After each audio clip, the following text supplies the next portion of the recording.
Yeah. All right. So thank you for everyone who's coming today. So we probably gotta do a review lectures because I think studying medicine is very similar to studying anything. You just need to repeat things enough time and you just remember it. So I think that's the thing about medicine. You just have to repeat things enough times so it get absorbed into your brain after a while. Okay. All right. So the objective today is very simple.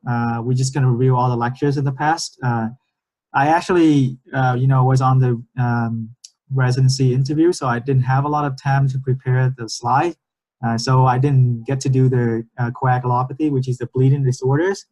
So I'm just going to do leukemia, kidney stone, and the gallstones. And moving forward, we're probably going to do review every 4 lectures or so. So 4 weeks will be a month, and we could do review lectures. Okay. All right. So let's do with the next slides. All right. Okay. So this is a peripheral blood smear. So everyone probably know it by now. So I'm going to pick someone to sort of tell me what they see in the pictures and if they can give me a diagnosis. Okay. All right, let's see. Đinh Hoàng Vũ, you're always the star, so I'm going to let you talk first, okay? Okay. Mm-hmm. All right, tell me what you see. Yeah, I see this blood smear. There are a lot of red blood cells. Yep. There's some red blood cells with the different shape. It's like fancy shape here, just right in the middle of the Can you use a annotate? I think you can actually point to it. Use a spotlight or something. All right, you can. Right. No, I cannot. Okay, so I'm just gonna point it out to people. Can you guys see my pointer, right? So yeah, you talk about this cell, this one, yes. or this one? No, this one. Yeah. Okay. All right. Tell me, what do you think this is? Yeah, I think this is a disease of the red blood cells. Okay. And what is it called? There's a name for it. Yeah, So what is? Okay. So when you cut down a tree, right? What do you use to cut it down? X. Okay. So this shape, that's why people call it sickle. Yeah. It's a sickle shape. So can you tell me what do you think the disease now? Yeah, sickle cells. Okay. Sickle cell anemia, right? Yeah. Yeah. So that's the name. Okay, that's great. So and also the other thing is, remember the red blood cell it look like a donut, right? Yes. So this why you think. So you looked at it and you're probably like, yeah, these are all red blood cell, but all of a sudden you see these cells right here. So that's why they call it sickle cell anemia. So tell me, what do you know about sickle cell anemia?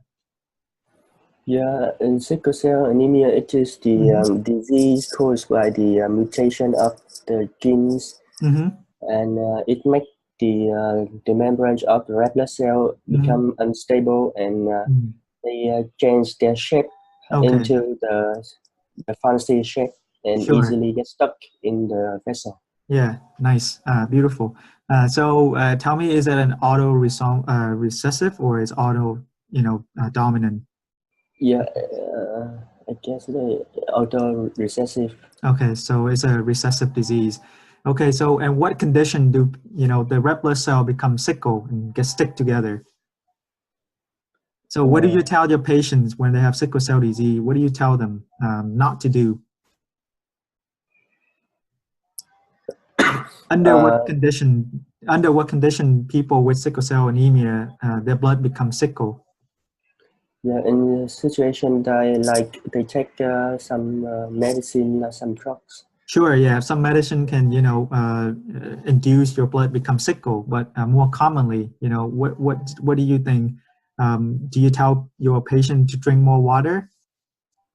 Yeah, more water. Okay, so dehydration, right? So so dehydration, when your blood cell become dehydrated, the chances to become sickles increases. That's why you tell people to drink more water, become keep hydrated, right? So you don't tell them to exercise a lot because they sweat out a lot, they lose the blood volume, the cell becomes sickle more.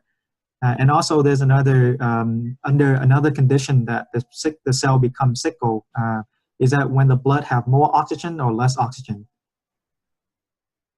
What do you think? I guess that if the blood is less oxygen.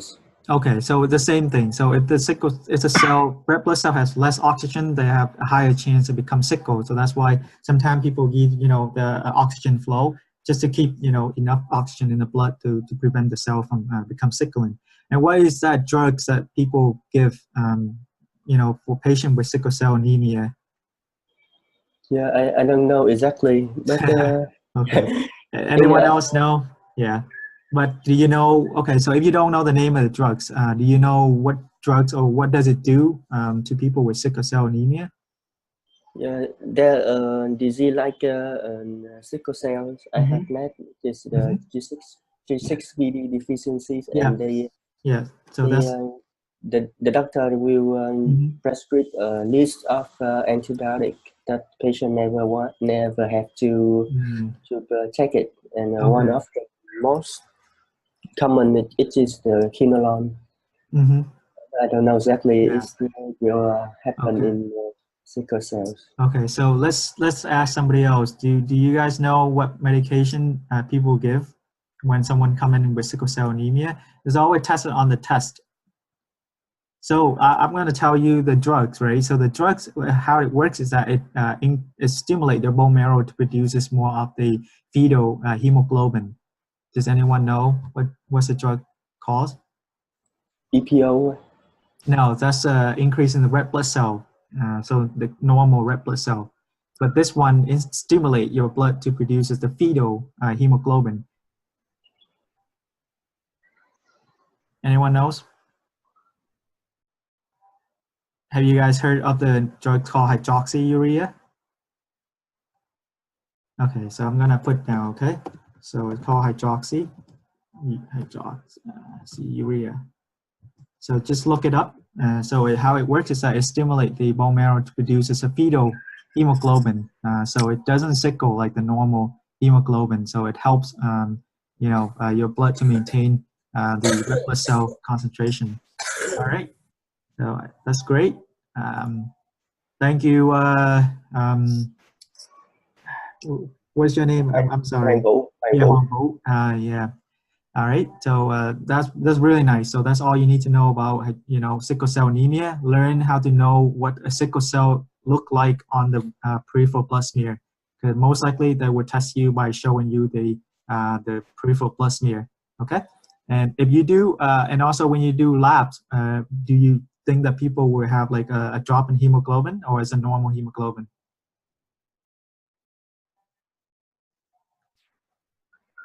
Oh, yeah. I think it's a normal of hemoglobin. Why do you think it's normal? Yeah. So what happened? What happened when the red blood cell become sickle and then they clump together? What happened to them? You think they die or they live? I think they will die when they come into the reticular organs. Okay, so one of the problem with the blood cell, have you heard of the sickle cell crisis? That's when the red blood cell is sort of it's lysed, it's come together and it's lysed. So that's why so the cell die, right? The red blood cell die. So that's why when you do the blood work, you should expect a drop in hemoglobin, right? Yeah. So that's why sometimes people come in with a hemoglobin of like 5. It's so low that people have to transfuse them to keep them alive. So yeah, so you do a blood work, then you should see a drop in hemoglobin. That's when it's become really sickle and it dies and it slices everywhere. Okay, all right, great. So that was good. Okay, so we're gonna go to the next slide.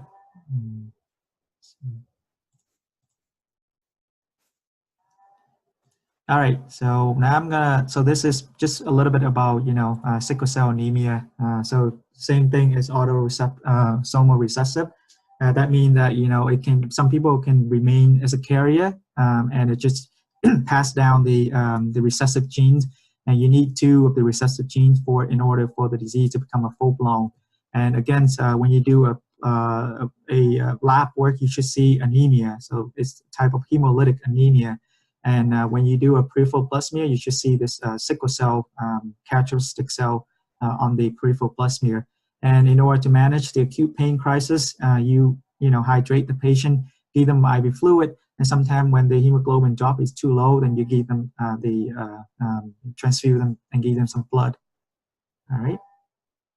And then, okay, so I'm gonna pick someone else, and then you guys gonna tell me what's going on in this pictures.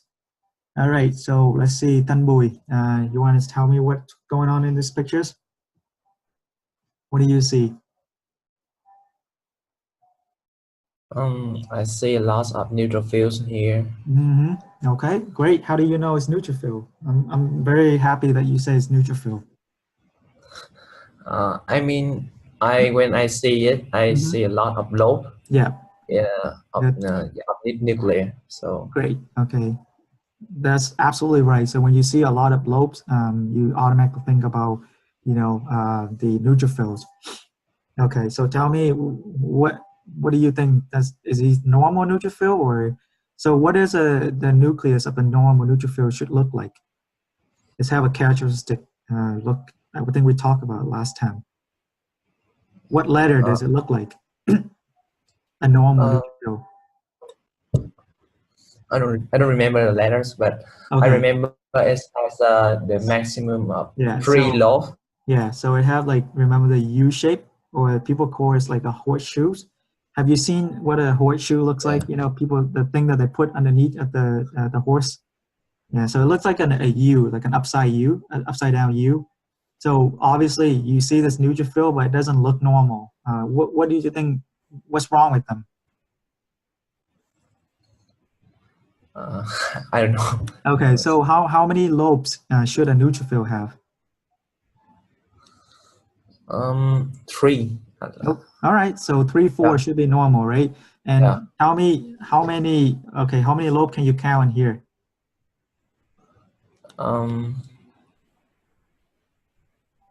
Just give an approximation. I think 6. Yeah, so 6. Okay, so any neutrophil with more than 6 lobes, what do you call those neutrophil? They call it hypersegmented, right? Neutrophil. And do you know what condition is associated with hypersegmented neutrophils? Very characteristic. I don't know. Yeah, okay. All right. Yeah. Okay. All right. Anyone know what condition is associated with hypersegmented neutrophils? B12 deficiency. Great. And B12, anything else, or just B12?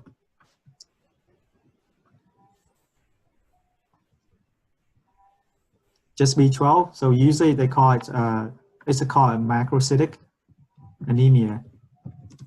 Okay. So there are 2 vitamins that are associated with macrocytic anemia. It's vitamin B12 and B9. Okay. All right. So I'm going to ask you guys, tell me, okay, so Hoàng Vũ, you say B12. So tell me, where do you find B12? How do your body get B12? I forgot that.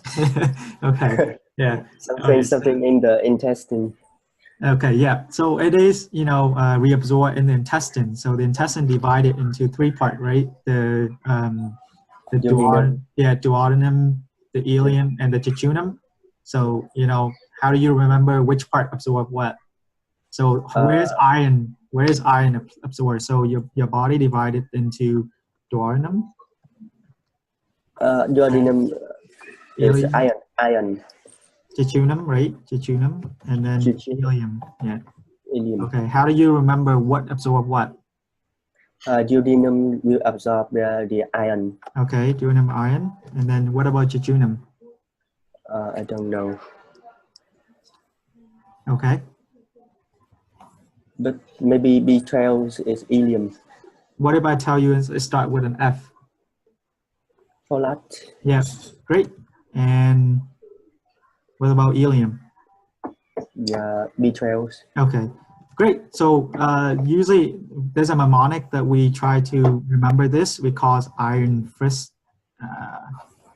bro.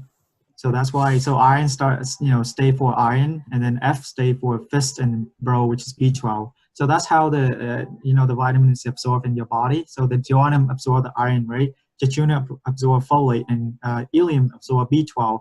There is a condition that your body cannot absorb B12. What do you call that? Our body make an antibodies against the B12, and that they cannot be absorbed into the ileum. There's a condition. Does anyone know? Have you heard of pernicious anemia? Yeah, it's like up in. So that's when intrinsic factor, right? Yeah, so that's why they have the antibodies against the intrinsic factor. Just intrinsic factors. So that why the intrinsic factor cannot bind to the B12, and you don't have intrinsic factor, your body cannot reabsorb B12, right? So that's why you have B12 deficiency.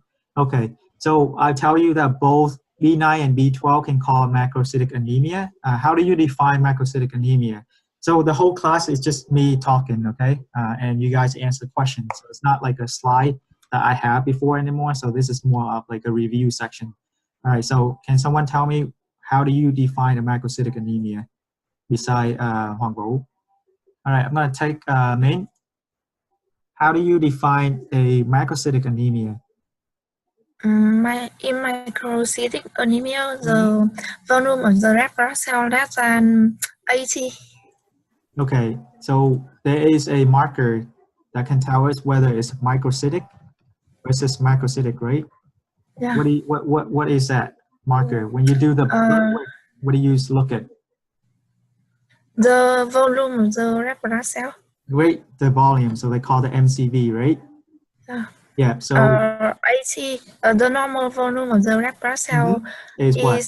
80 to 100. Exactly. And if so it's less than 80, equals macrocytic anemia, and if more than 100 equals macrocytic anemia. Okay, great. So you know a lot about, it seems like you know a lot about macrocytic anemia.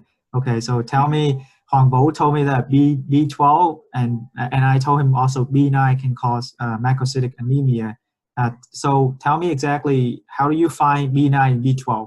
So obviously you have to eat, right? So what kind of food can you find B12 and what kind of food can you find B9? I don't remember exactly, but maybe it in vegetables. Okay, all right. So I'm going to tell you B12 mostly is found in animal products. So in meat, any sort of meat can have B12, and also in dairy products like milk and cheese. So that's why when people eat vegetarian, so like they don't eat any meat, they end up lacking B12. So that's why when some people come in like vegetarian, we tell them to supplement with some dairy products, like drink some milk, eat some cheese, right? So they don't lack vitamin B12. And tell me, how long does our body, store B12, B9? So let's say if I have a normal amount of B9, B12, which one's gonna run out first if I don't eat anything? Do I run out B9 first, or do I run out B12 first? B12. So do you know, or you just guessing? I just guessing. Okay. I have heard before, but I don't remember. Yeah. Okay. Sure. So this is the reason why you guys have to know macrocytic anemia. It's just B9 and B12. They're very similar, but they are different in certain aspect. So that's why when they test you, they will show you a picture of the hypersegmented neutrophils, but they're also going to ask you something about the patient that tell you whether that patient have B9 or B12. Okay. So all right, I'm going to go into that a little bit later. Okay. So now, Minh, tell me, what symptom do people have when they have macrocytic anemia? How does the patient feel? Like, what symptoms do you think that they have?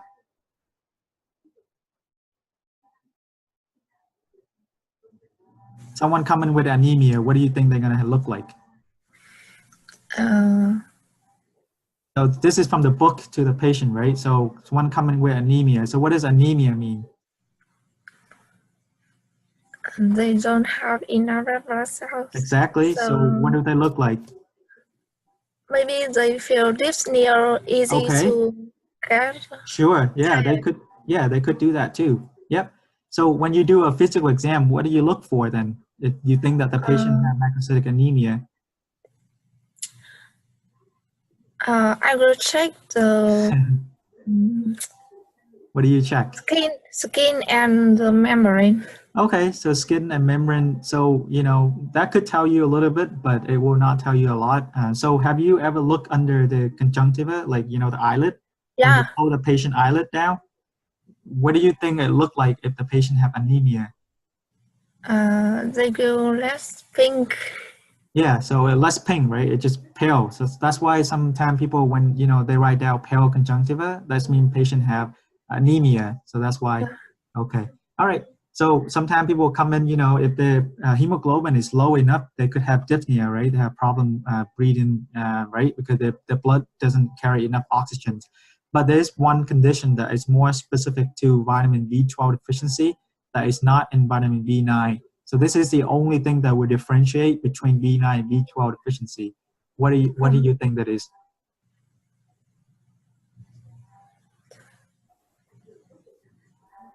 Anyone knows? How do you differentiate between B9 and B12? Just symptom-wise, like a patient comes in and you think that the patient has macrocytic anemia, and what do you ask that patient to know whether it's B9 or B12? All right, Min don't know, so anyone else can help Min? You can unmute yourself or raise your hands. No? Okay, so I'm just gonna go ahead and just tell you guys. All right, so okay, so this is a slide that you guys have to remember, just imprint it in your head, okay? So first of all, like I guessed, you have to know the causes of B12 versus B9. So in our body, B9, so you would deplete your B9 before your B12. So it takes months for your B9 to become depleted, but it takes years for your B12 to become depleted.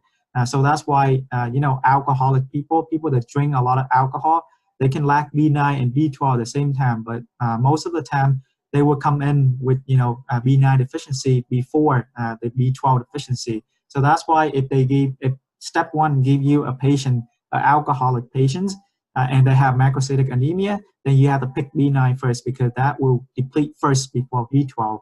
So the two main causes for B9 deficiency is alcoholism and also medication. So some of the antibiotics like trimethoprim or methotrexate, these inhibit the dihydrofolate reductase. So that's why your red blood cell is not able to make the hemoglobin.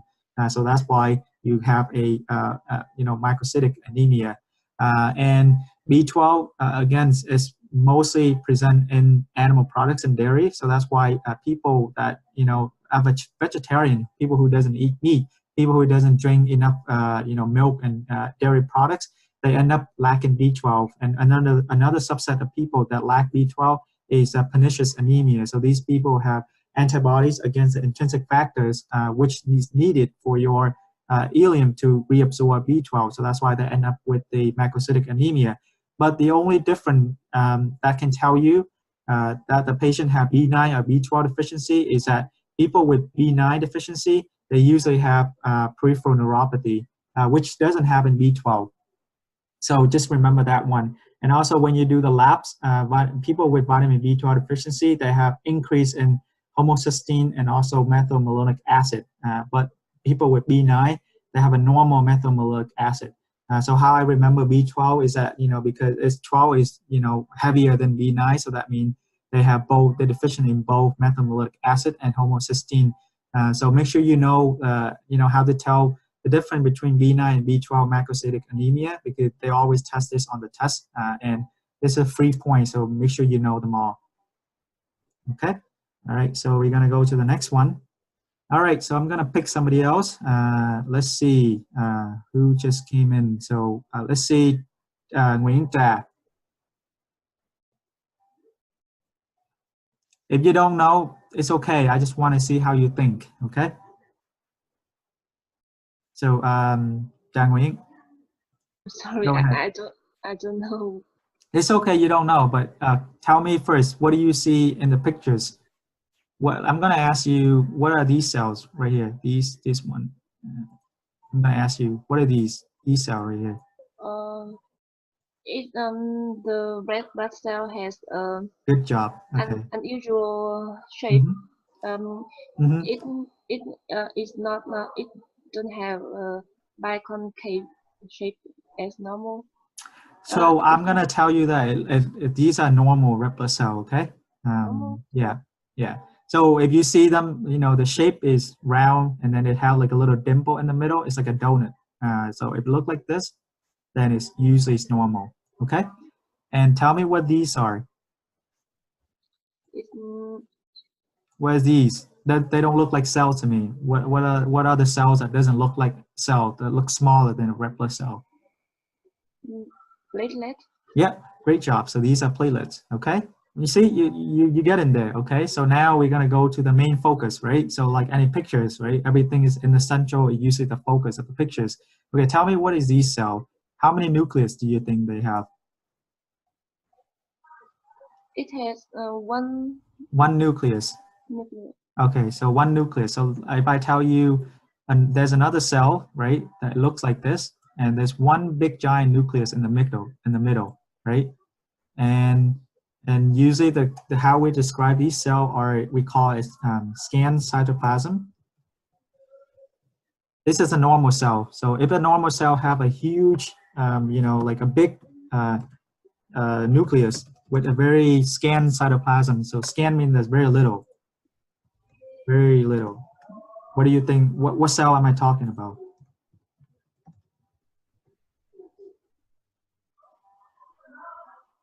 What cells are very similar in size to a red blood cell?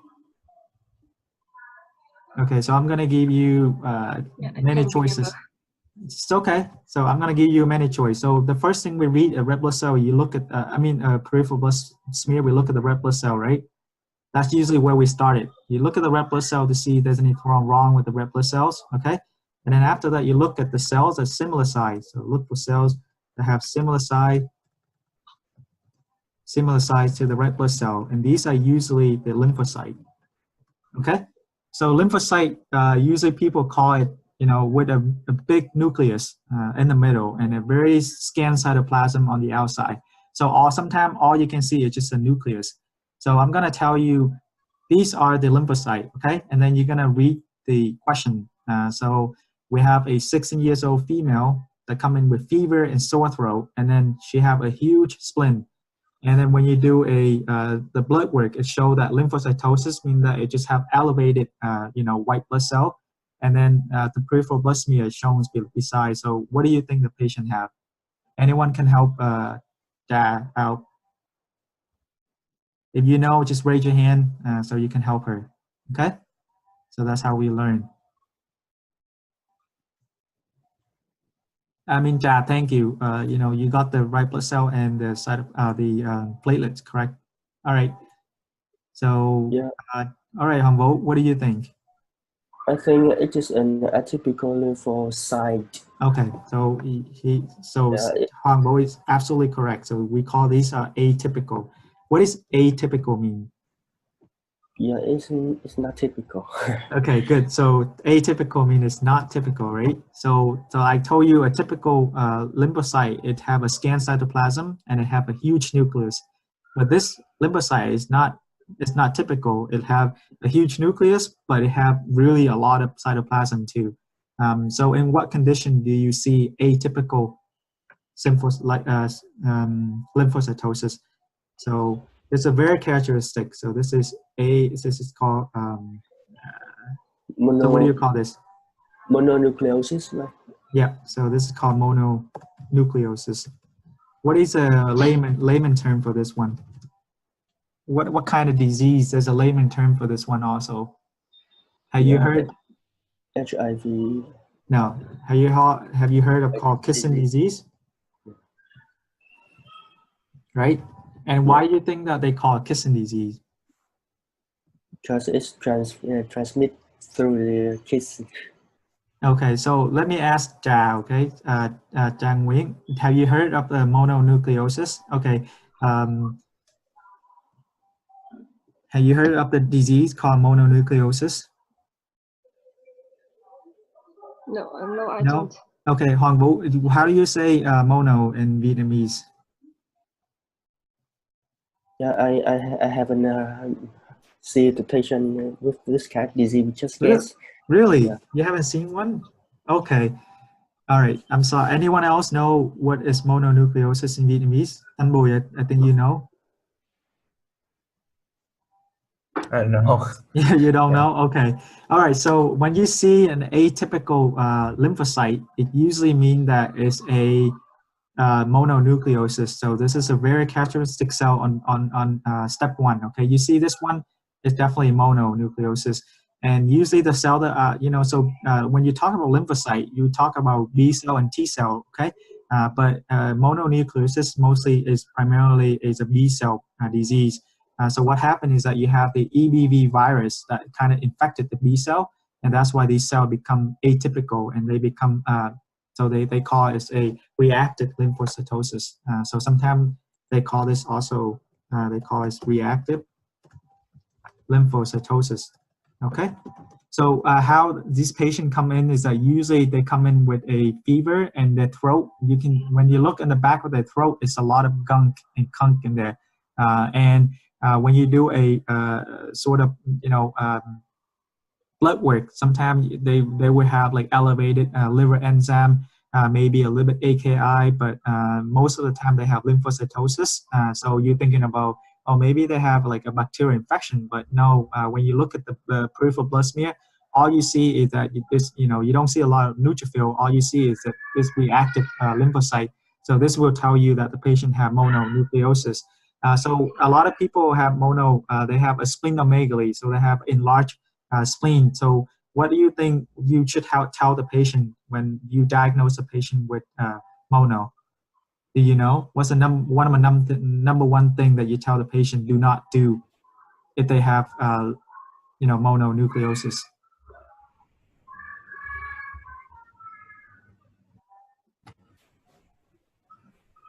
Can you guys guess? Maybe stop kissing other people. Well, that's true. Well, obviously, you have to tell the patient do not kiss anyone else because it's transmitted through the saliva, so that's why. But there's another thing that is sort of important is that because the spleen is so enlarged, that's why you tell the patient do not do any sport activities. For example, soccer or football, any activities that could cause the spleen to rupture. So because it's so enlarged, they tell the patient do not do any heavy activities. I have not seen anyone that come in with a ruptured spleen. It's just something that we always tell the patient. Like even now, they still tell the patient that. But usually that doesn't really happen. But you want to make sure that they don't come in with a ruptured spleen. Okay, so that's the number one thing that you tell the patient. Like, do not kiss anyone else. Do not share any sort of toothbrush or any other things, and also do not play any sport that can injure your spleen. All right. Thank you, Ja. You got the red blood cell and the platelets right. I'm very happy about that. All right. So we're gonna go to the slide where I tell you a little bit about the infection. So like I say, this is a normal lymphocyte right here. So you can see that, right? You cannot see any cytoplasm on the outside. So as you can see, this is a cytoplasm outside right here. It's so faint that you can't even see it. So that's why they call a normal lymphocyte mean that if you have a big nucleus, but scan mean very little cytoplasm. So that's a normal lymphocyte. Okay. So if you see a lymphocyte that looks like this, that means it's reactive and it's a characteristic cell of mononucleosis. Okay. All right. So and the most common cause is again is it's the Epstein-Barr EBV virus, and people would come in with fever. And sometimes you look in the back of the throat, the tonsil is enlarged, the pharynx is inflamed, and sometimes it could have, you know, pus, or sometimes don't have pus.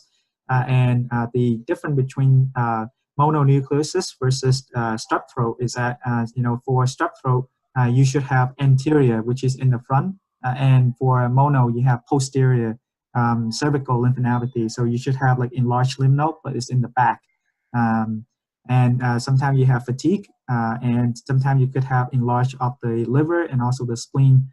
And you do a mono test for that to test whether it's positive or negative. But most of the time, they would tell you that the patient have atypical lymphocytosis, meaning that it's a reactive lymphocytosis. Okay. Again, it's management is you avoid any sport contacts due to the risk of the spleen ruptures. So that's the number one thing you tell the patient. Do not do any, you know, sport, heavy sport. Okay. So we're gonna go to the next slide.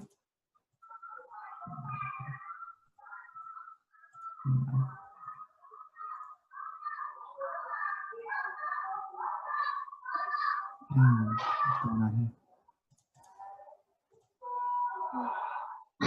Sorry. What's going on? What's going on? Sorry, I can't change my slide. Give me 1 second.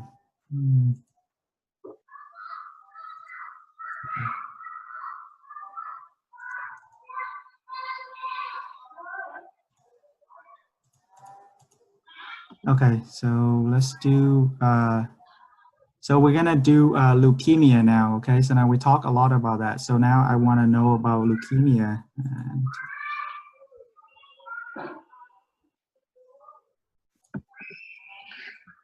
All right, so remember the last week that we talked about leukemia? Can someone sort of remind me, you know, remember any leukemia? So what's the difference between ALL and CLL versus AML and the CML? All right, let's see if anyone remember anything from last time. All right, so I'm gonna ask Yum. There's two Yum, I don't know which one, but one of you guys can talk. For my interruption, but I don't, sure. I can't hear anything from you. You cannot hear me? Can you hear me? I hear you. Oh, okay, so let's see.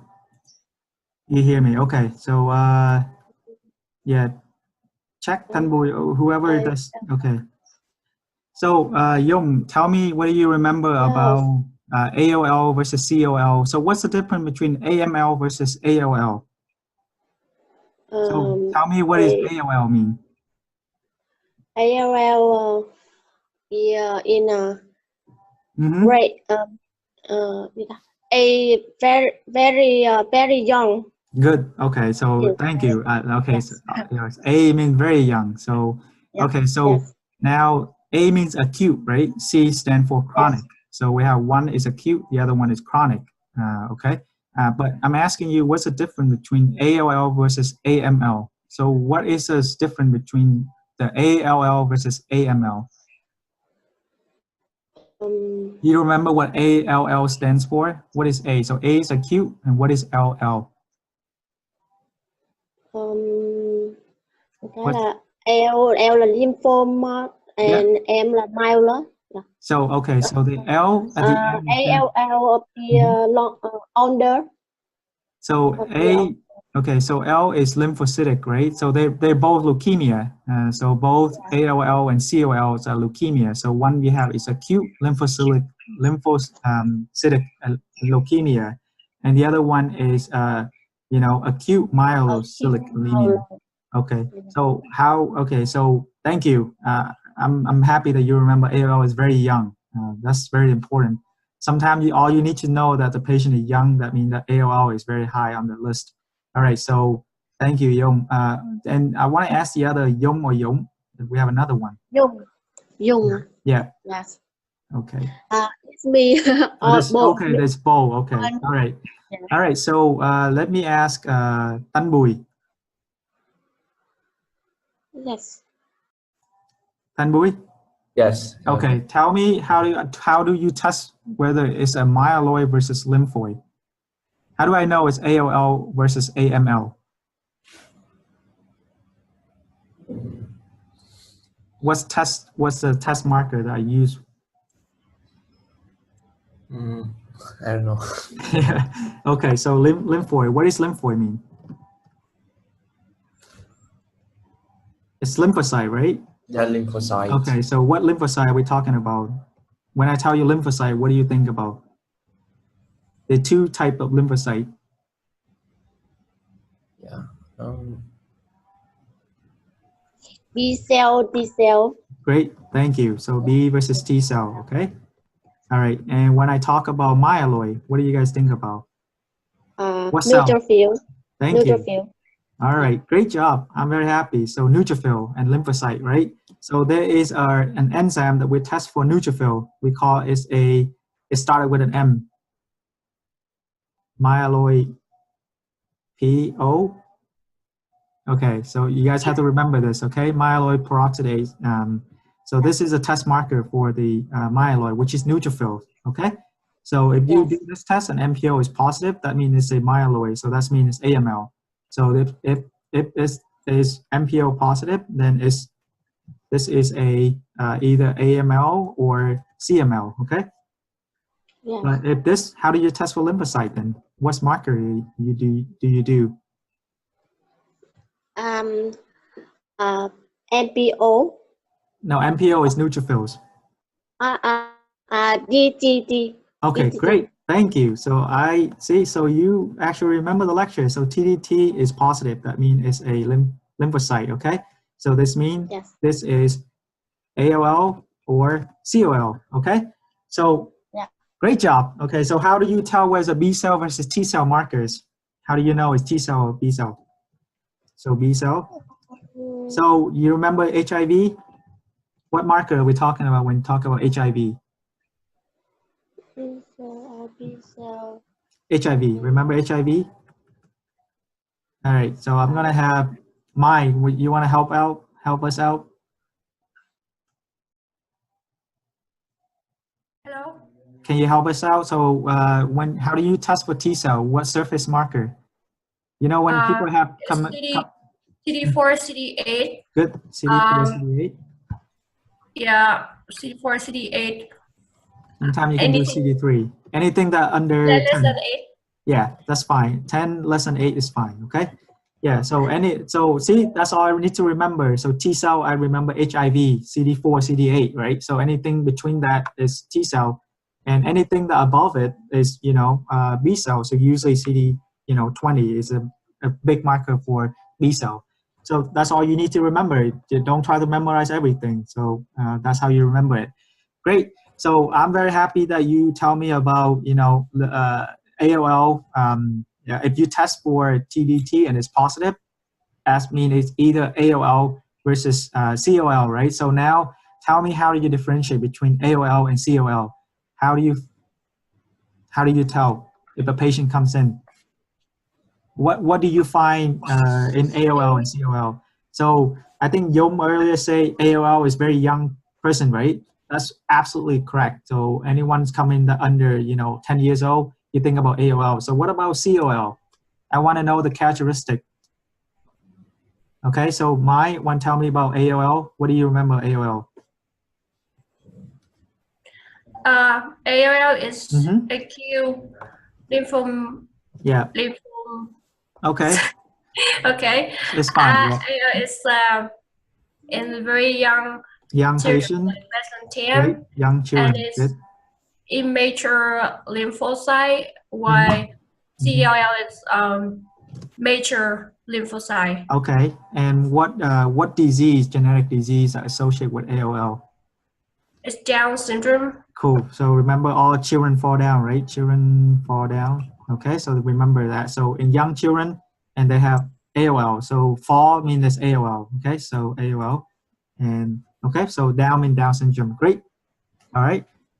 Good job. That's all you need to know. All right. How about COL? So always try to study in pair. Okay. So ALL, very young children, lymphocyte with Down syndrome. What about COL? Tell me about CLL. Still me? Okay. Yeah. Go ahead. Still is really old. Like really old. Good job. Really old. Like, older than 70, 80, whatever. Okay. And what cell? What characteristic cell do you see?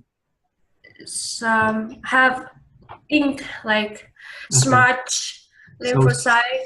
So CLL mean crush little lymphocyte. Okay. Lymphocyte. So that means it's a smudge cells. Okay. Good job. All right. See, that's all you need to know. Okay. And now I'm going to ask somebody else to tell me about AML versus CML. All right. So Hoàng Vũ, I'm going to ask you now, since all the females outshine you guys a little bit. Okay. All right. Tell me, what do you remember about AML? Yeah, AML. Yeah, so A, right? Remember the first letter is A, so everything had to do with A. So first A. It is the acute myeloid. So acute. Yeah. Okay, so it's acute. And then? I need more than that. What cell do you see? What do you see when you see the cell? Remember, everything had to do with the A. So A. I think there's something happened wrong with the promyelocyte. Yeah, and, so remember the DIC. So you remember the M stand for myeloid. So we have MPO, right? Positive. Yeah. And when it crystallize, what do you see? What do you see within the cells? Rod. Yeah, rod. Okay. See, so A, acute rod, right? Okay. Yeah. And what is the treatment? Xray. Okay, so what is Xray? It's a vitamin A ultra retinoic acid.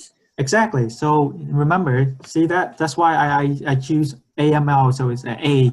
So just remember, everything had to do with the A, right? So it's acute, it's an rod, right? And the vitamin A. Okay. And what is the translocation that you need to remember? Yeah, translocation. You have to remember. Okay. What's 1221? No. That's okay. Okay, Mai, tell me to help Hoàng Vũ. What's the translocation? It's Philadelphia. Are you number sure? 912. Are you yes, sure? I remember. Are you sure? Remember, yeah. Okay, so remember CML, when I say CML, you think about cream cheese, right? Cream cheese. Which is Philadelphia cream cheese. Oh, okay. Okay, see, so that's why you have to remember, you have to have a sort of a mnemonic device to help you remember. So that when I think about CML, I think about Philadelphia cream cheese, right? So this is a Philadelphia translocation, which is 9. What's the 22. Okay, great. So that's the Philadelphia. And then what about this one? So remember the MP3? The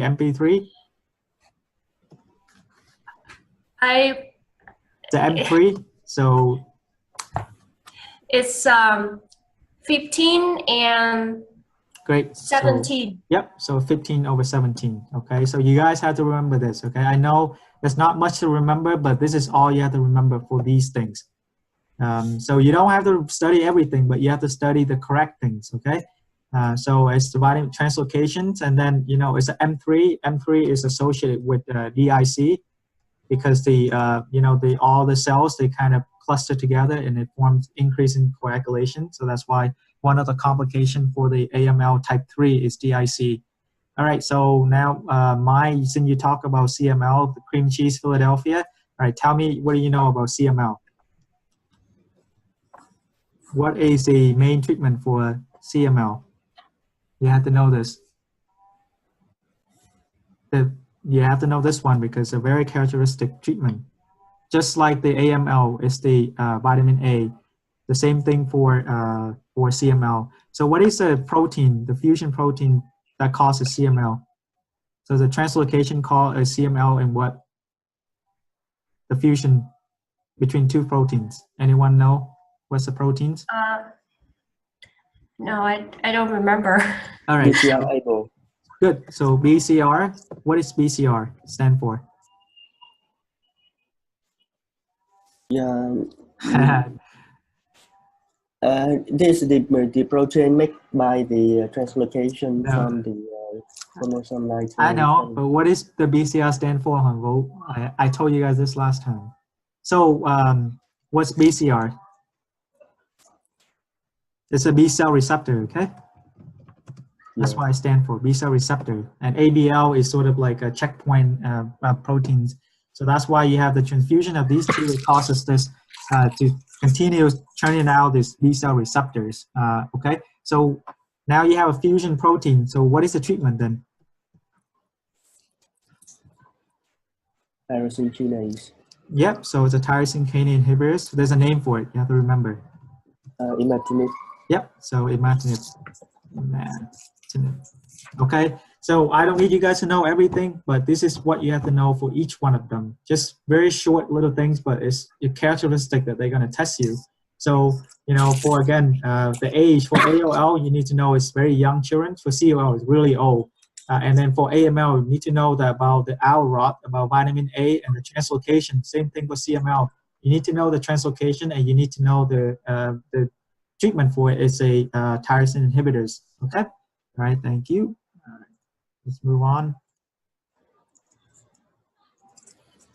All right, so remember this. Make sure you study this, because this is the high U point, and all you need to know for leukemia is on this slide. So make sure you remember that. So, all right, now we're gonna go to the fun part. Hello? Oh, sorry. Yes. Hi, yeah. All right. So I remember that, so ALL is less than 10, but when I go to pediatric, the kids can have AML, so like myeloid. Yeah. Yeah. Yeah. So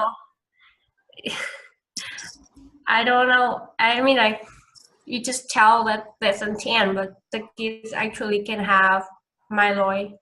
Sure. So, I mean, so what I'm telling you is just the general rules for you when they tested you. But, you know, obviously, I don't know a lot about surface markers. So sometimes they could have like a different surface markers too, you know. But on the test, obviously, they would test you, you know, the characteristic cells. So like, for example, if they talk about T cell, they're going to give you, it's a CD3, CD4, and CD8. Okay, they're not going to try to trick you. So on the test, it's very straightforward. Okay. So in real life, and obviously, you know, people don't really, you know, like say, oh, if they have CD4 and CD8, that means it's not like, you know, B cell. So in real life, it's very different, but on the exam, is you should know it's a characteristic one. But thank you, I appreciate that. All right, so let's see, who want to read this CT scan? Anyone want to volunteer?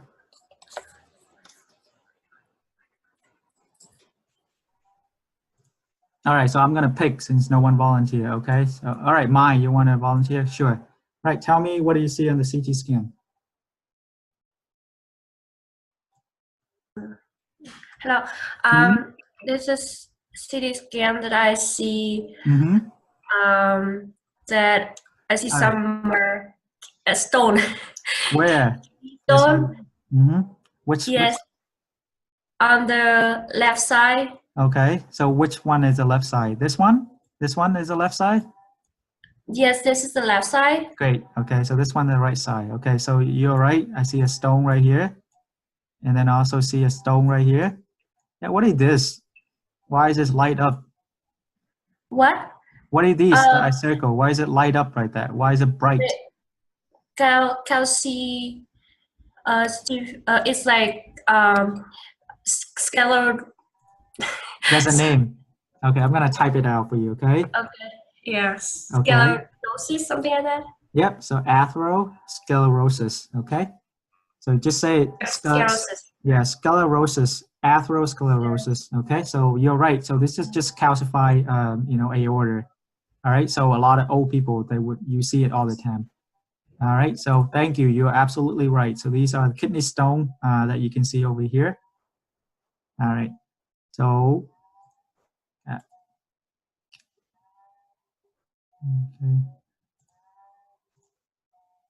Okay, so this is how we read a CT scan. Just want to remind you guys, you need to know how to read the CT scan just a little bit. So again, how I usually read it, you go for the liver. It's the largest organ, so you should look for the liver, usually on the right upper quadrant area. So look for the liver, and on the left side, the spleen, and then you have the kidney, and then the pancreas is like a long speed up organ that kind of transfers from the left to the right. So you see something that go from the left to the right, and you think about like this one right here, then you think about the pancreas, okay? And remember, so I'm gonna ask someone, tell me, what is this one right here? So Mai, can you tell me what is this thing? What is this? What is that? I just circle. This circle is pancreas. Where is a pancreas? Is it on the left side or on the right side? With a mouse. Okay. Okay. So you want me to know the thing that you circle around, or which one? The one that I circle around. So this one right here. Okay. What is this? This is pancreas. This one is a what? I'll let you talk. So. Yeah, okay. I will tell you. See, so the one I just draw, this one right here, is a long piece of elongated, organ. So this one, right? It's a long piece of kind of like a worm. So this one is a pancreas, right? What about this one? It's right underneath the liver. It's very close to the liver. Okay, Tanboy, you can go ahead. Yeah, I think it's gallbladder. Good. So it's a gallbladder. Okay. So it's right. It's very close to the liver. So you think about gallbladder. All right. You were very close, Mai. Okay. So that's a gallbladder. On the other side is a pancreas. Okay. All right. Good. So just make sure you guys know how to read the CT scan. Sometimes it can be very helpful. So again, kidney stone. So when you talk about the kidney stone, how do we see the kidney stone? There's many ways that you can see a kidney stone. So you can do 3 ways. Okay. So first one is Xray. So through the KUB. But like again, any of the imaging, they have sensitivity versus a specificity. Okay. So KUB is not really good because sometimes you cannot see the kidney stone because it's kind of translucent. So that's why. But 90% of the time you can see it. So how do you see a kidney stone like on a X-ray? What causes a kidney stone to be seen on an X-ray? All right. Let's see. Tanbui, how come some kidney stone are seen on X-ray but some are not? I think because of its component, its chemical component. Sure. So what component called a kidney stone to be seen on X-ray? It's calcium. Okay, good. Thank you. So that's all I need to know. If it has calcium, then you can see it on the X-ray. If it doesn't have calcium, most likely you will not be able to see it. Okay, so that's all you need to know. So KUB is one. The other one is a non-contrast CT. Remember, it's a non-con, okay? You cannot use a contrast CT. You can, but it really doesn't do anything. Okay, so the problem with the non-contrast CT is that it's a little bit more expensive. It's more sensitive than the KUB, but it's a little bit more expensive. And also, it's safe because there's no contrast. So if there's no contrast, there's no allergic reaction, there's no toxicity. But how come people don't use it? Because it's more expensive. And most of the time, people see it incidentally on the CT scan. And the last imaging that we use is the ultrasound. And why do we now? So we use X-ray, right? Sometimes X-ray we cannot see on X-ray because it's not calcium, and so we can see on a CT scan. So why do we have to use ultrasound? In what case do you use ultrasound? Anyone know? We use ultrasound for detect the stone, and the second thing is can see the complication of the stone, like the necrosis. Yeah, but I can see that on a CT scan. Why do I have to use ultrasound? Yeah, we don't use the contrast, and patient don't have to suffer from radiation. Yeah. And so, okay. So I see what you mean, but like my question is, you know, so I can just use CT scan, but why ultrasound? There's a specific subset of population of patient that cannot use non-con CT. For example, the patient have a child, have a baby. Yeah, right, exactly. So pregnant. So pregnant woman cannot go under CT because, you know, even CT, even though it's very low dose, it's still, you know, it's radiation. So you expose the baby to radiation, right? So that's why you use ultrasound. All right, so just remember it, you know, kidney stone, how you diagnose this. Most of the time you can do an X-ray, but nobody use X-ray. Non-cons is the gold standard, but if the patient is pregnant, then you should use a ultrasound. So just sort of remember that when you take the test, because sometimes they will test you, okay? All right. All right, so stone detect, and sometimes you can see hydronephrosis also. All right. All right, so this is right here. So this is stone. So how do you see the stone? We use a shadow, so the post shadow to it to see whether it's stone. All right, so now we're gonna go to type of kidney stone. There's a lot of type kidney stones, and I want people to tell me what is A, what kind of kidney stone is A. So we have different type, right? We have calcium oxalate, calcium phosphate, so ammonium magnesium phosphate, uric acid, and 16.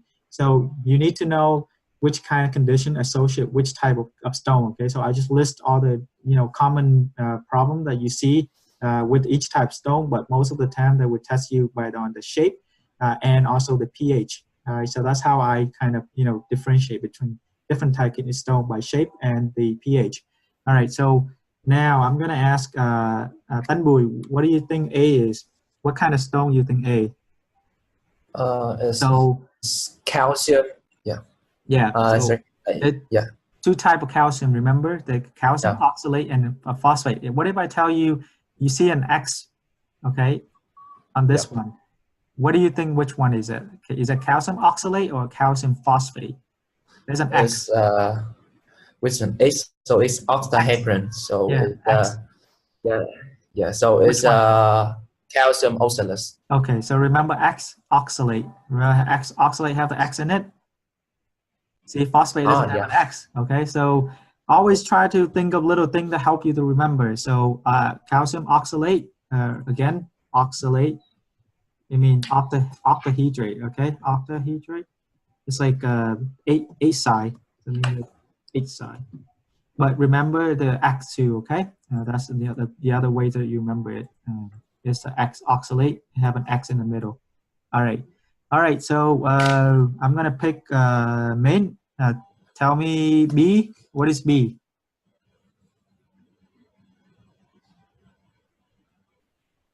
It's calcium phosphate stone. Okay, so how do you know it's calcium phosphate? What shape? How do you describe the shape?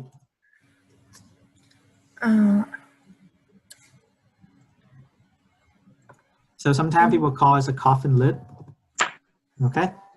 All right. So that one is easy. Now I'm going to ask you, what about E? What's E? E. Mm-hmm. How many sides? Can you count? 6. Okay, good. 6 sides. Yeah. So, all right. So which one is it? Which stone? So you said. Do you mean the last one? Yep. So this one is 6 sides. 16. Okay, good job.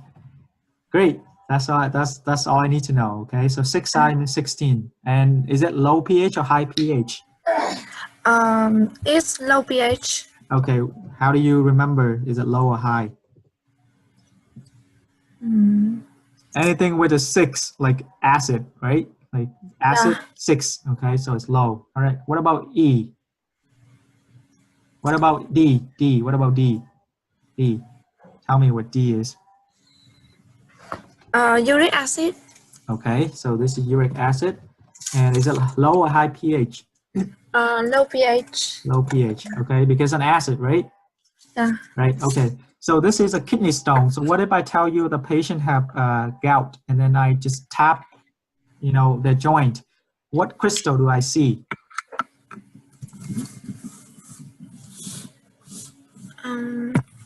So patient have gout, and gout is uric, right? Uric acid, right? Yeah. Okay, so if I tap the joint, what do I see? What kind of crystal do I see? So is it yellow or is it blue? Anyone can help. Okay, it's yellow. Good. So yellow, and they call it a negative what? There's a phrase to describe it. This crystal is negative by fringent, right? Okay. So try to link things together. So gout means that it's a yellow, is a negative by fringent crystal. All right. Okay. So let's see. Main, go ahead. Tell me about C. With C, what is C? C is so easy. Anyone should know C. It has Stockholm Good. shape, So this, and it's called Struvite stone. Yep. So Stockholm Struvite. All right. And tell me what are the bacteria that cause urate positive bacteria. Okay. So Proteus, Klebsiella, and Staphylococcus. I wish I didn't put that down there. Can you guys see it? Yeah. So Klebsiella and Staphylococcus. Okay, good. That's all you remember. Okay, so like you see a patient coming with recurrent UTIs, and you think about the Staghorn calculus. Okay. All right. Thank you. Yeah, I'm very, very happy that you guys remember all of this. Okay. Very, very simple, but it's hard sometimes too. All right. So again, calcium oxalate, octahedron with an X in the center. So remember the X, oxalate with an X. A calcium phosphate, sometimes they call it a coffin lid, or it's a wedge shaped prism. AMP is Staghorn, very easy to remember. You just know the bacteria, which is a urease, split the urease positive bacteria.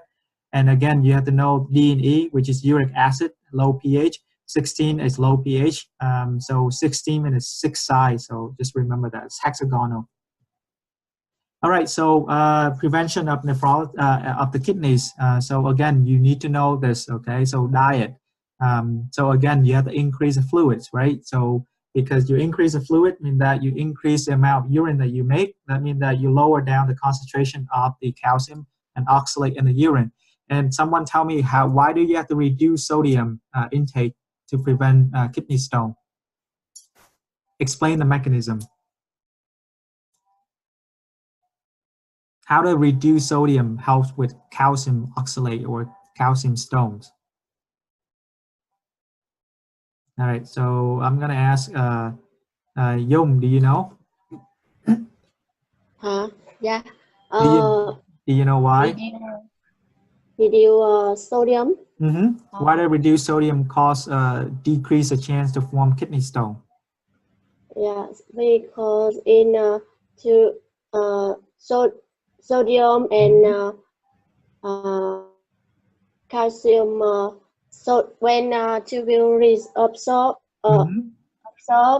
sodium, they reabsorb so calcium. Great. Yep. So we reduce sodium, we will reduce calcium. Okay, great job. So when you reduce sodium, your body think that, oh, your body is lacking sodium, so they have to increase the reuptake of sodium in the tubule, right? So they want to, reserve some of the sodium. So the thing is, when you try to reuptake the sodium, you also reuptake the calcium. So when your body retain the calcium, you have less calcium in the urine. If you have less calcium in the urine, you have less chance for the calcium stone to form. Okay, so that was very nicely explained by you. Okay, again, so we reduce this protein intake. Again, remember gout, you need to reduce your protein so that it doesn't break down to become uric acid. And so just think about it, right? So when you have a lot of calcium in the urine, normally you want the patient to cut down on the calcium intake, right? So if you have less calcium, then you have less calcium in the urine. So why do we tell a patient to do a normal calcium intake instead of reducing the sodium, reducing it? So I want Tan Bùi, can you explain that? So how does that work? So how does calcium work? So let's say if I take calcium and I eat it, so what happened? What happened next?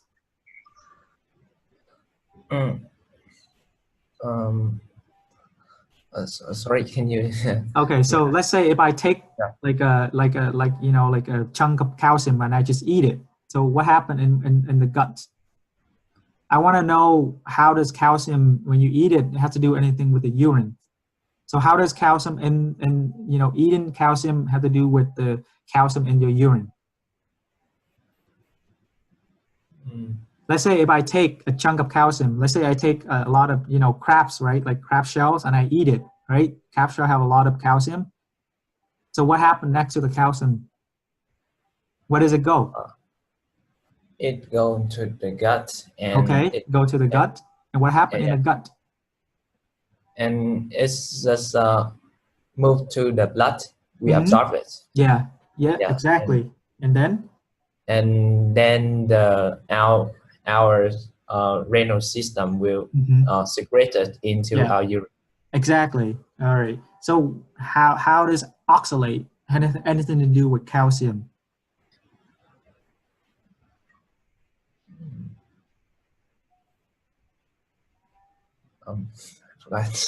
Okay. All right. That's okay. So calcium oxalate, so in the gut. So what do you think of calcium and oxalate in the gut, right? So when you eat calcium in and then you have some oxalate in the gut, does it help absorb it or no? So explain to me why normal calcium, why do you need to eat a normal calcium instead of reducing it? You know what you understand my question? So, okay, so why do we tell the patient to eat normal calcium instead of telling them to reduce the amount of calcium intake? Let me guess. Okay. When we take calcium, it's react with the oxalate to make a compound. So with the lower amount of calcium, there will more oxalate in your gut, and this will result in a more oxalate concentrations in your blood and also in your urine. Yeah, exactly. Yeah, so that is nicely done. So calcium oxalate requires two things. You have to have high calcium and high oxalate, okay? Yeah, you can tell your patient to cut down the amount of calcium. Yeah, maybe that will help with the lower down the, the calcium in your urine, but unfortunately it will cause increase in the oxalate in the urine. So it also increases the chance of forming the calcium oxalate. So that's why you tell them to eat the normal amount of calcium so that you have less free oxalate in the gut, okay? So that's the whole point of it. I'm very picky, but I just need to know, just want you guys to remember this, because they will ask you on the test.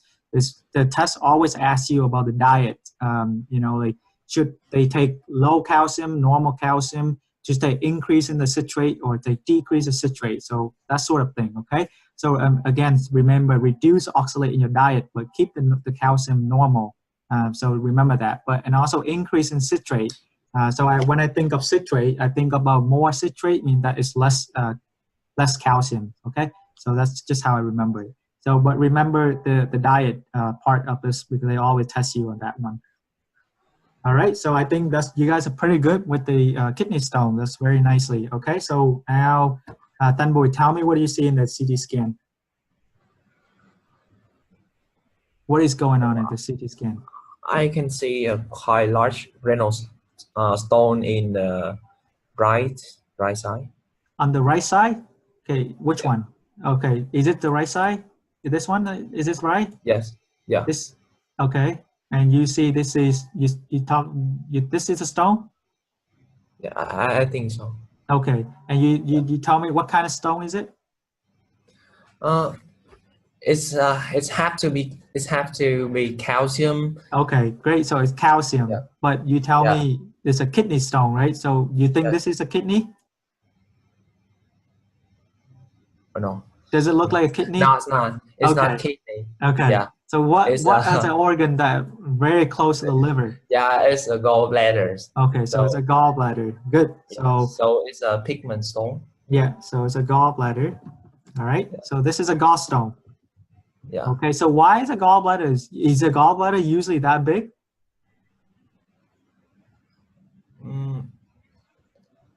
No. No. Okay. So yeah. So usually it's this small. Okay. But why do you think it's so big? No. Because of the stone, right? The stone obstructed, so that's why it's kind of like enlarged a little bit. Okay. Great. So same thing is some atherosclerotic, some calcium in the aorta over here. All right. Clear. All right. Good job. So I'm gonna go for next one. So again, so gallstone imagings.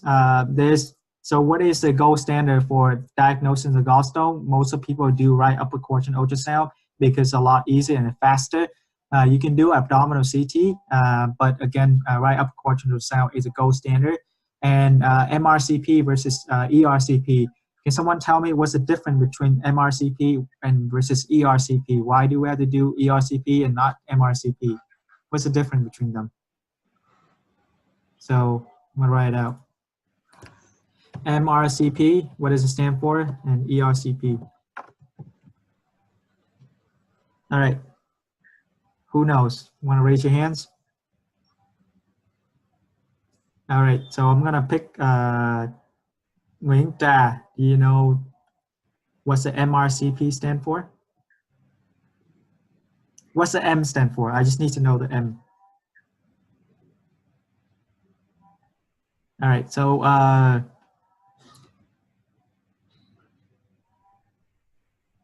Đà Nguyễn, can you hear him? All right, who raised your hand? Oh, Hong Bo, you want to say it? What's M?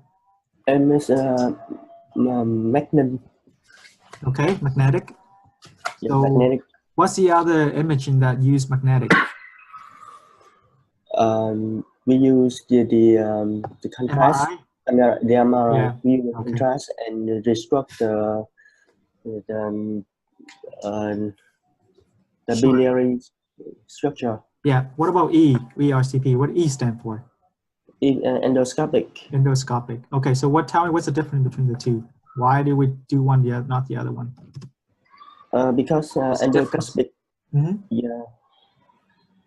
In endoscope, in ERCP, you use the camera and do the endoscopy through the mouth to the duodenum and get into the biliary structure. Okay, good. So when you come in there, can you take out the stone with the ERCP? Which one can take out the stone? Which ERCP. Okay, so that's why ERCP. Yeah, so that's why they call ERCP a therapeutic and diagnostic. Okay. So therapeutic means that it's also treat the problem, but MRCP is only diagnostic. Okay. So if you want to take out the stone, you have to use ERCP, not MRCP. All right. So that's the only difference between them two. All right. Thank you. All right. Again, once someone come in with a gallstone, you need to know what kind of symptoms they usually have. So depending on the symptom, you can tell what kind of gallbladder disease it is. But the one thing that I want you guys to remember is the risk factor for gallstone. Okay, so remember the 5F.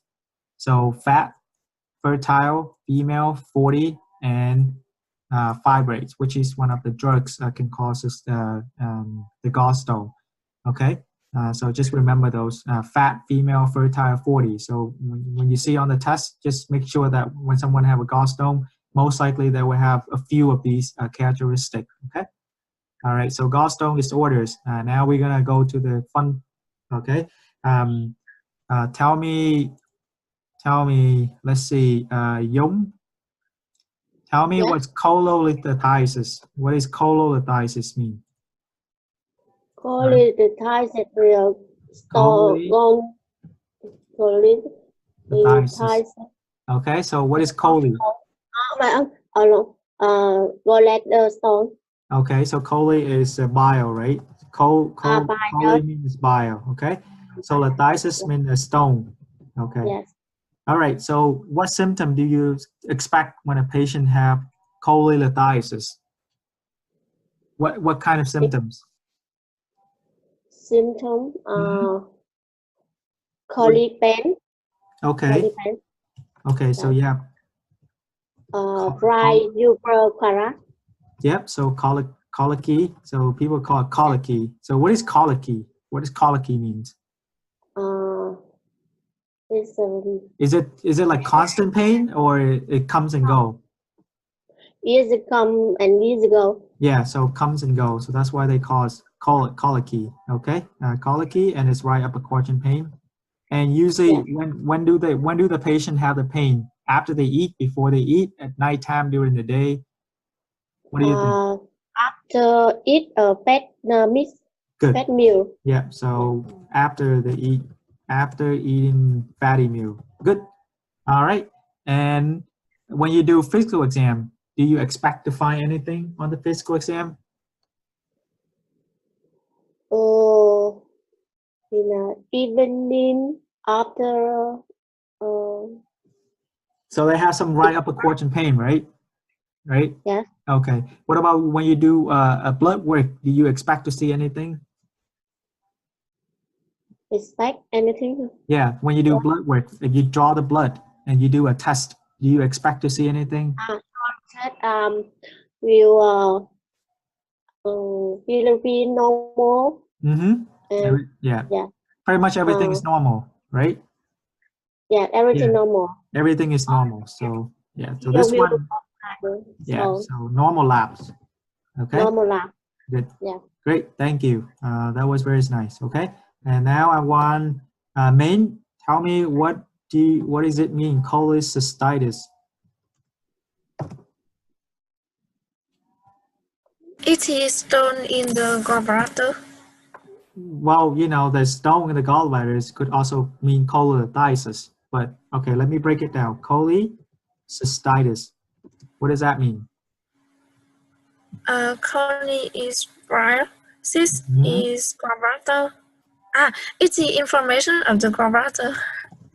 Okay, so there's actually itis mean that it's inflammation, right? So when I say cystitis, what does it tell you? Cystitis.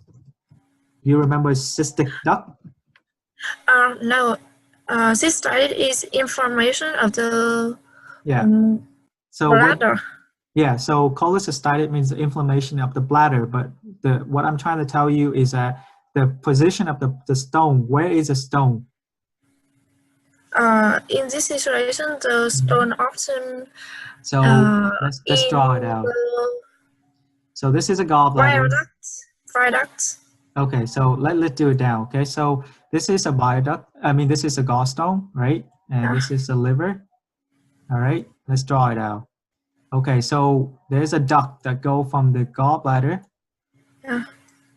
What do you call this duct over here? And also there's a joined together. Okay, so what is this duct right here? What is this? This is from the liver. This is liver. Anyone can help me now, okay? I want you guys to get this. So liver. All right, Tan Bùi, go ahead. So liver, what is a duct that coming out of the liver? It's hepatic ducts. Good. It's common hepatic ducts. Good. So it's a left and right hepatic duct, and then it comes into a common hepatic duct. Okay. Yeah. All right. And now, what is this? This one right here. This ducts that come from the gallbladder and they join with the common hepatic ducts. Yeah. It's cystic duct. Cystic duct. Nice. Beautiful. Cystic duct. Okay. So that's why they call this one is cholecystitis. I mean that's inflammation of the cystic duct. Yeah. Okay. So now that you know that there's a stone gets stuck in the cystic duct, right? The stone gets stuck here. Everything here become inflamed. So that's why you have the whole gallbladder and also part of the cystic duct become inflamed. So that's why they call it cholecystitis. Okay. So cholecystitis means that it's the cystic duct. All right. So Main, tell me what symptom you expect the patient come in with a stone to get stuck in the cystic duct. What symptoms? Murphy signs. Okay, great. I like that you tell me that's Murphy signs. What is Murphy signs? How do you test Murphy signs? Tell me. You press. First need to locate You determine the location of the. No, tell me, how do you perform the Murphy sign? How do you perform the test? What do you tell the patient? I press my hand under the patient. Yeah. Yep, the right upper quadrant, right? Yeah, and ask the patient take a deep breath. So you tell the patient to take in a deep breath. Yeah. Oh, okay. So what happened when the patient taking a deep breath? When the patient take the deep breath, the diaphragm will go down, and the knee will go down, and the gallbladder also go down. Good. And okay. So before you even tell the patient to take a deep breath, you should tell the patient exhale everything out, right? Because when you exhale everything out, I mean that your lung is the smallest. That means it pull the liver and the gallbladder up. So you tell the patient, breathe out, like breathe out, and then you put the hand underneath, and then you tell the patient take in a deep breath. And when the patient take in a deep breath, the gallbladder dropped. That's why if it's inflamed and it hit the tip of your finger, they stop because it's painful for them. So that's why they stop. So that's why the Murphy sign is positive. Good. So on physical exam, physical sign, the Murphy sign is positive. What about the lab? If I draw blood work, what do I see?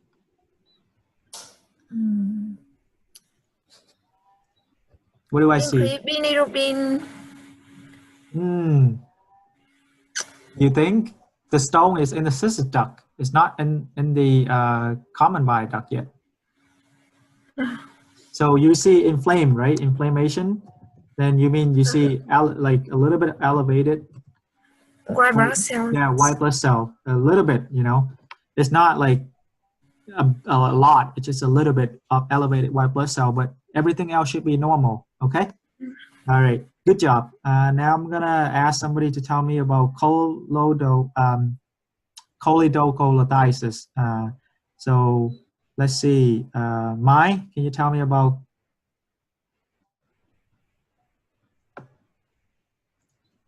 Mai, go ahead. Hello. Yeah, tell me about choledocholithiasis. Yeah.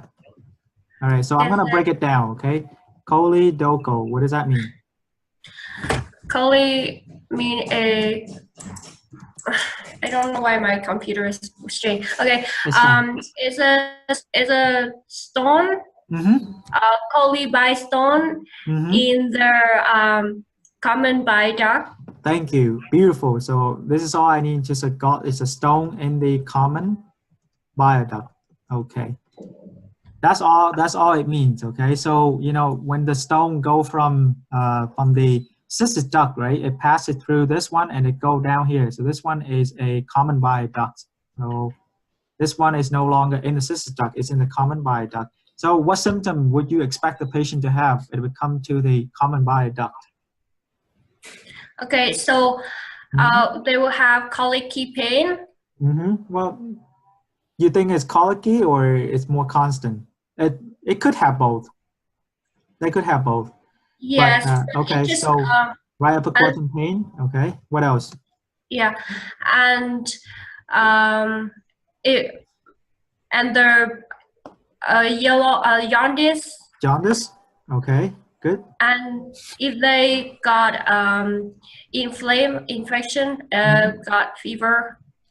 Well, now I'm telling you the stone is only the common bile duct. I don't know whether it's get infected or not, but what others? So beside like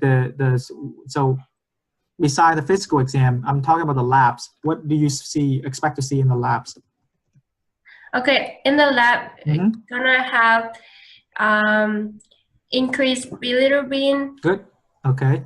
And phosphatase. Okay, so all I'm asking for is just some liver involvement, right? So that means the bilirubin is elevated a little bit. Sometimes it could involve the pancreas too, right?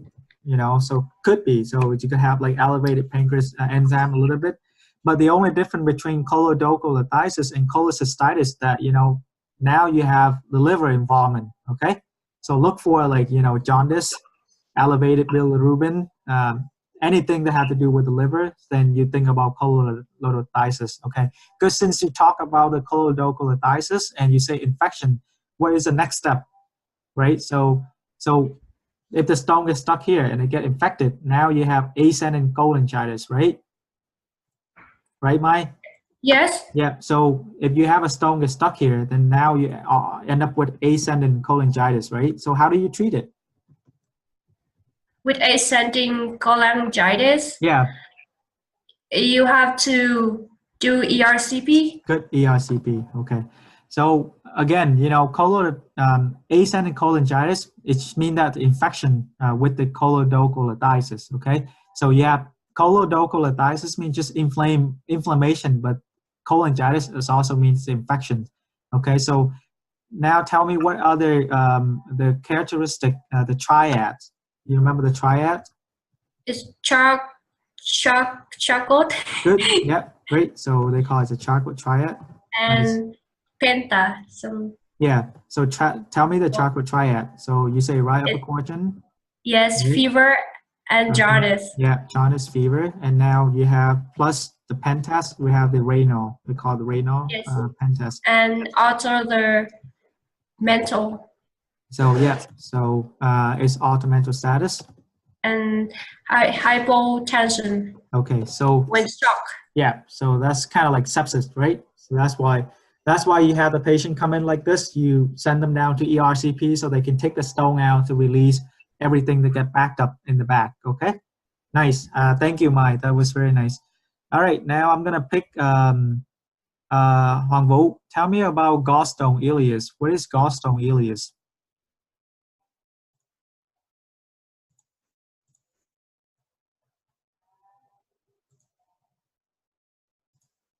Hoàng Vũ, you still there? Okay. How about Thanh Bùi? Yeah. What is gallstone ileus? Yeah, it's happened when the gallstone gone through the duodenum and then it's got obstruction. It's called obstruction of the ileal obstruction. Yeah, so the gallstone in the ileum. Ileum. Yeah, so because the stone gets stuck in there, it causes the small bowel obstruction. Small bowel obstruction, right? And what do you see when you do like an ultrasound? What would you see? If I do a right upper quadrant ultrasound, what do I see in the biliary tree? We can see air in the. Good. Thank you. Yeah, that's very good. So air in the biliary tree. Okay. Yeah. So air in the biliary tree with small bowel obstruction means that the stone from it's just go from the biliary tract system and it go into the GI system. Okay. All right. What about gallstone pancreatitis? What does that mean?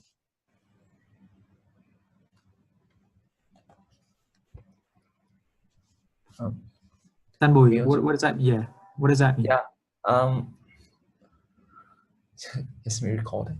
I think when the gallstone got stuck in the water bubble, right, and it's called the inflammations of the pancreas.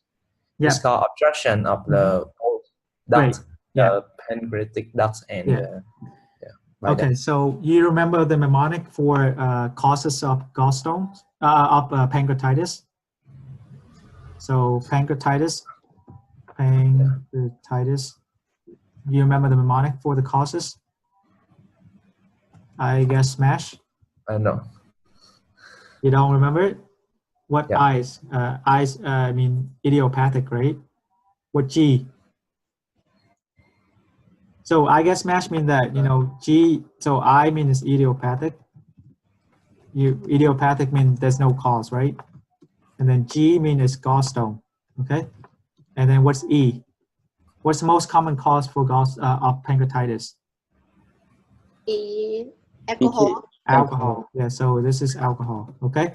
So just remember the top number 1, 2 causes for pancreatitis is gallstone and alcohol. Okay. And T is sometimes they talk about like trauma. S it could be like I forgot scorpion. Have you heard of that? Scorpion? Like scorpion. Yeah. Yeah. Có bọ cạp á, scorpion. Yeah. So sometimes scorpion. scorpion bite can cause pancreatitis. It's very weird. But T stand for trauma or triglyceride. So you have hypertriglyceride can also cause pancreatitis. Okay. And then M stand for MRCP. Okay. So sometimes MRCP can also cause pancreatitis. It's more of like trauma to the area. Okay. So just go back and just remember those. But the most common two cause is gallstone and alcohol. All right. Now let's see. Tanbu, can you tell me what is porcelain gallbladder? Sorry, I forgot this one. What is porcelain gallbladder? You don't know? Yeah, I don't know. Okay. Anyone can help Buyao, Tan Buyao? Calcify gallbladder. Yep, very beautiful. Thank you. Just calcify. But why is this? Why do we have to care about porcelain gallbladder? It's easy to become cancer. Yep. So it's increasing risk of cancer. So that's why you have. If someone have a porcelain gallbladder, you take it out. Okay. All right. Nice. So that's all you need to know for the gallbladder disorder. Just know exactly where is the stones, and then kind of pictures what symptoms are associated with those. Okay. All right. So I want to show you this. So again, this is gallstone ileus. So again, we have the gallstone probably gets stuck somewhere down in the ileum. So that's why anything above it become distended. So you have this air fluid level, and also you can see some air within the biliary tract right here. So that's how you know it's a gallstone ileus. And then the next one is a porcelain gallbladder. If you see on a CT scan, and a gallbladder, it looks like this. Look at how calcified that is. That means a porcelain gallbladder. That means that the patient probably have a recurrent gallstone, and every time they have a gallstone get stuck somewhere, it causes the gallbladder to contract harder and they become calcified. So that's why you see this, you need to get it out, or otherwise it's going to become cancer. So that's why you don't want that to happen to the patient. So just remember how to differentiate between the four, okay? So you need to know what kind of symptoms tell you that it's a cholelithiasis versus cholecystitis. You need to know, how different between cholecystitis versus cholelithiasis. So again, you need to know this one. The difference between this one is a colicky pain, and one has become constant pain, and now you have Murphy's signs, and you have fever and leukocytosis. That means it's a cholecystitis. And again, the only difference between this is you have the jaundice. That means it got stuck in the common bile duct. So that's why you have obstructed jaundice, and that's why you have to do the ERCP. The only difference between choledocholithiasis and cholangitis is that this one is infection. So when you have an infection, you think about Charcot triad and then renal pentat. Again, you have to do ERCP to release the stone. All right. So you need to remember all of that, okay? All right, so positive Murphy sign, very simple. We already explained that. All right, so any other questions you guys have? You feel like doing, the review section is helpful for you guys at all?